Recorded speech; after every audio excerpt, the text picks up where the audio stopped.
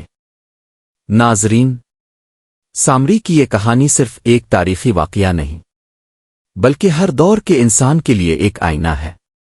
یہ ہمیں یہ سبق دیتی ہے کہ جب انسان اپنے رب کی ہدایت سے منہ موڑ لیتا ہے تو چاہے وہ کتنا ہی علم والا طاقتور کیوں نہ ہو، گمراہی اس کا مقدر بن جاتی ہے۔ سامری نے اپنی چالاکی، جادو اور فریب سے ایک پوری قوم کے عقیدے کو ہلا دیا، لیکن آخرکار اللہ کا فیصلہ غالب آیا اور حق نے باطل کو مٹا دیا۔ یہ واقعہ ہمیں یاد دلاتا ہے کہ ہدایت صرف وہی عقل اور توحید کے نور میں ہے۔ جو بھی شخص ہمیں اللہ کے راستے سے ہٹا کر شخص پرستی، جادو اور شرک کی طرف بلائے، وہ چاہے کتنا ہی پرکشش کیوں نہ لگے، در حقیقت وہ شیطان کا نمائندہ ہے۔ لہذا ناظرین، اپنی آنکھیں کھلی رکھیں اور اپنے دلوں کو صرف اللہ کی توحید سے منور کریں، یہی نجات کا واحد راستہ ہے۔